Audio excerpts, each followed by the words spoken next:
Your Majesty, Excellencies, please welcome the Honourable Anthony Albanese, Prime Minister of Australia.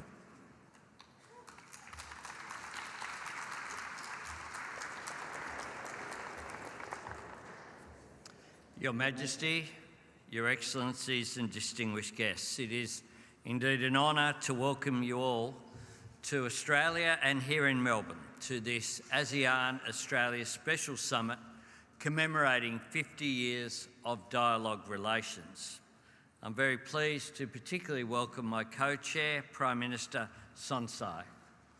I begin by also acknowledging the traditional owners of the land on which we meet, the Wurundjeri Wurrung people, and I pay my respect to their elders, past, present and emerging.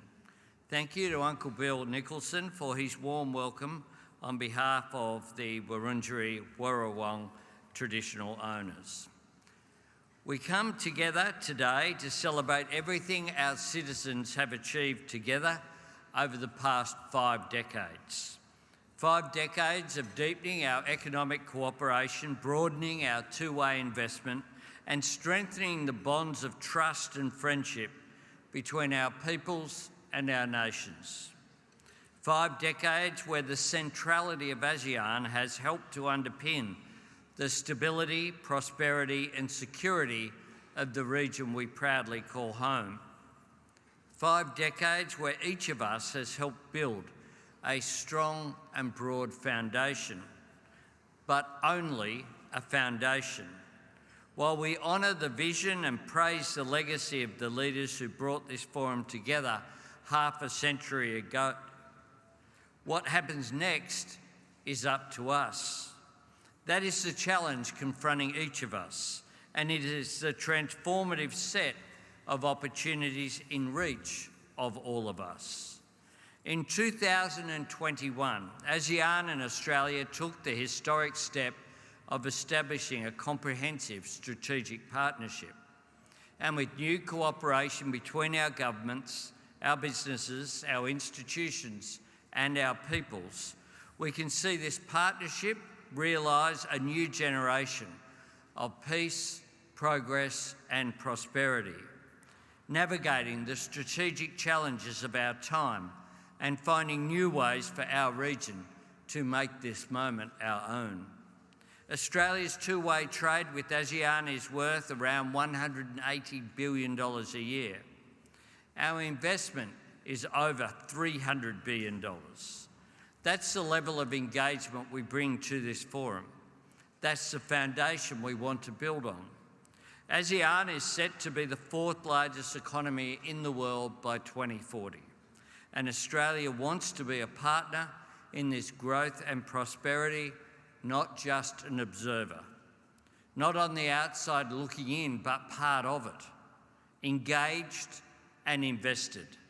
That's why my government's Southeast Asia economic strategy is called just that, invested. It's a plan to build on regional trade agreements, including the recently upgraded ASEAN, Australia, New Zealand Free Trade Area and the Regional Comprehensive Economic Partnership, and to drive diversification in our trade, our economies and our two-way investment.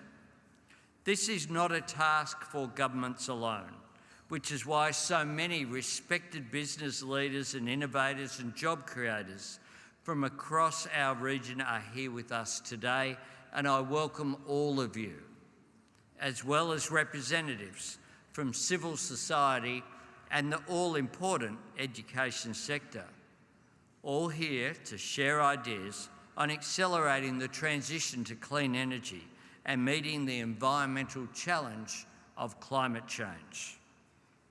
Expanding our maritime cooperation for our shared security and our mutual prosperity, and making sure that the big changes reshaping the global and regional economy are harnessed in the interests of our people.